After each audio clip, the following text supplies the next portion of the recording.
Bismillahirrahmanirrahim. Assalamualaikum warahmatullahi wabarakatuh. Waalaikumsalam warahmatullahi wabarakatuh. Selamat pagi anak-anak. Pagi Bu. Alhamdulillahirrahmanirrahim. Hari ini kita ketemu lagi sama Ibu di pelajaran pendidikan agama Islam. Nah, sebelumnya siapa nih teman anak-anak yang gak masuk, ada gak? Ada yang tahu gak siapa? Hadir semua Bu. Alhamdulillah, semuanya sehat ya? Iya. Ya. Terus sebelum materi yang baru, ada yang tahu gak minggu lalu kita belajar apa? Minggu kemarin kita belajar tentang jujur. Oh iya, pinter. Alia ya? Iya betul Bu. Ih, pinter banget. Sebelumnya pasti baca dulu ya, malamnya ya belajar ya? Iya Bu, alhamdulillah baca dulu sudah Mama.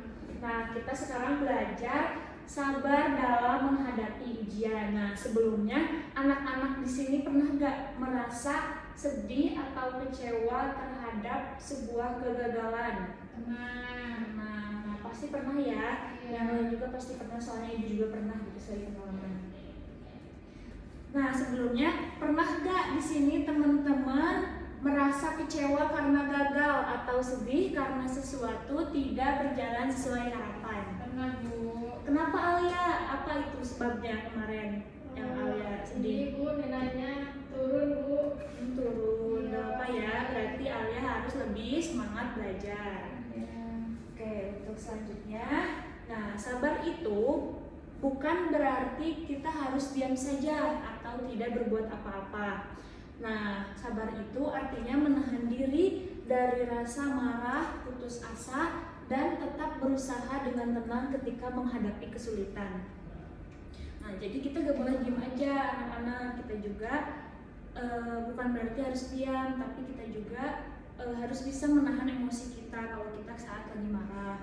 Nah, orang yang sabar itu hatinya kuat karena yakin bahwa setiap ujian itu pasti bisa dilewati dan pasti Allah juga ada hikmahnya di balik cobaan ini. Nah, Allah sudah berfirman dalam Quran surat Al-Baqarah ayat 286. Nah, Allah ini tidak akan membebani seseorang yang melainkan sesuai kesanggupannya.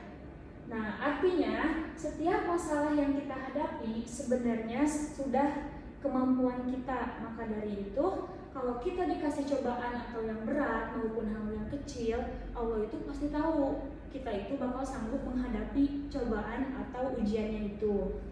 Nah, sesungguhnya besarnya pahala tergantung kepada besarnya ujian kita. Dan sesungguhnya Allah apabila mencintai suatu kaum, Dia akan menguji merekanya. Hadis riwayat At-Tirmidzi. Jadi kalian, kalau misalkan kalian punya masalah besar maupun kecil, jangan khawatir, pasti itu akan terlewati. Nah, untuk selanjutnya di sini ada jenis-jenis sabar. Coba Alia, sabar dalam ketaatan, baca ini poin pertama. Sabar dalam menjalankan perintah Allah. Nah, pintar. Berarti sabar dalam menjalankan perintah Allah, kita harus menjalankan perintah-perintah Allah gitu, seperti sholat 5 waktu atau yang lainnya. Kita harus menjalankan perintahnya dan menjauhi larangannya. Nah, untuk yang kedua di sini ada sabar dalam menjauhi larangan tadi yang ibu bilang ya, yaitu ada sabar dalam menghindari dosa dan maksiat. Nah, di sini kita harus bisa gitu sabar atau menghindari dosa dan maksiat. Mau itu maksiat pacaran ya, di sini punya pacar gak? Bagus, pintar. Atau dari dosa berbohong kepada orang tua seperti yang lainnya. Nah, di sini ada sabar dalam menghadapi ujian. Nah, sabar dalam menghadapi cobaan dan kesulitan hidup seperti yang tadi sudah ibu jelaskan. Ketika kita bersabar, maka Allah juga akan pasti memberi hikmahnya. Nah, contoh teladan dalam Al-Quran. Nah, di sini ada Nabi Ayub ya, bersabar dalam menghadapi penyakit dan kehilangan hartanya. Untuk yang kedua di sini ada tentang yang Nabi Yusuf, bersabar dalam penjara dan ujian kehidupannya. Nah, menjalani ujian dengan ketahanan dan kesabaran, hadis tentang sabar ini di bawah. Nah, untuk pelajaran dari sabar ini, sabar mereka adalah contoh nyata bagi umat Islam untuk menghadapi berbagai ujian dengan keteguhan iman. Nah, di sini ada manfaat sabarnya, teman-teman. Nah, manfaat sabar dalam kehidupan ini ada ketenangan jiwa gitu. Jadi kalau kita sabar, kalau kita nerima, pasti kita juga tidak akan stres atau tidak akan berpikir kemana-mana gitu ya. Karena di sini mengurangi stres dan kekhawatiran. Kalau kita dikasih cobaan atau ujian hidup, di sini kita juga harus bisa menetralkan gitu diri kita. Kita harus bisa mengusahakan untuk sabar.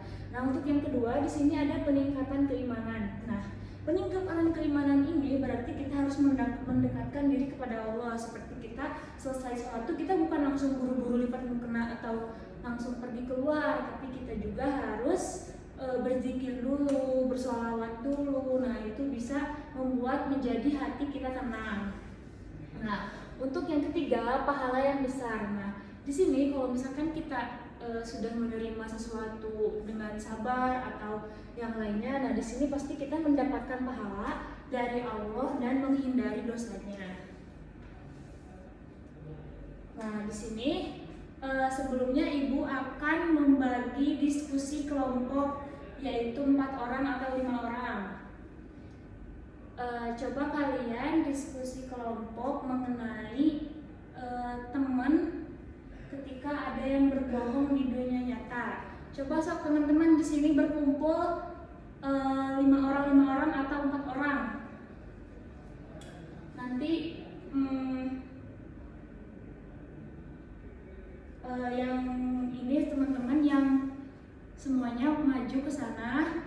Nanti teman-teman presentasiin di depan ya. Terus kalian bahas materinya. Nah, untuk pembagiannya itu dua meja ini berempat, kalian yang di belakang untuk berdiskusi, dan yang lainnya juga sama berempat ke belakang.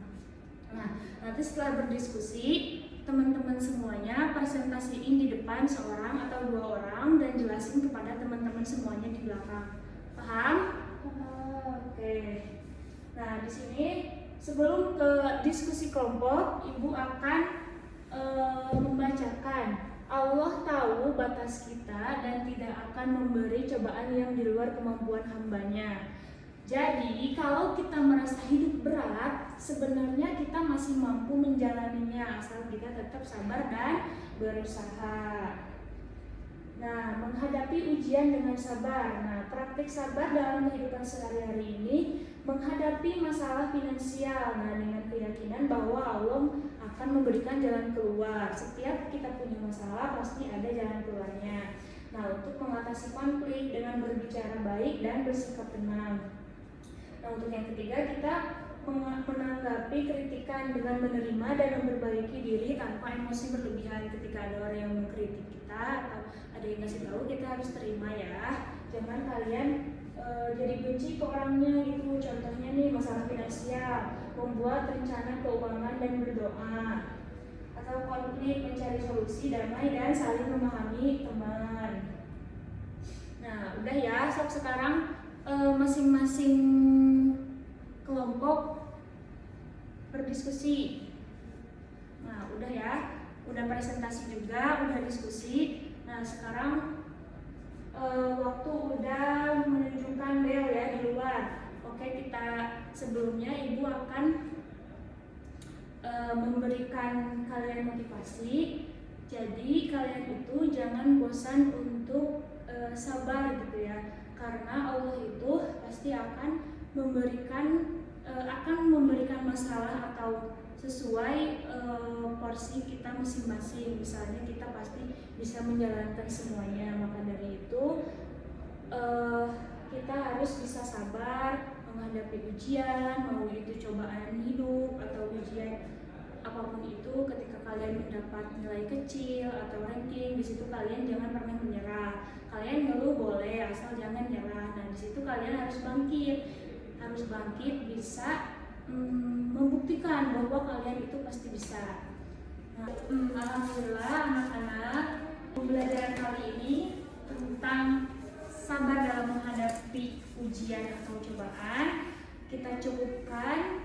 Terima kasih untuk anak-anak udah semangat belajar sama Ibu. Kita cukupkan dan akhiri dengan baca doa. Subhanallah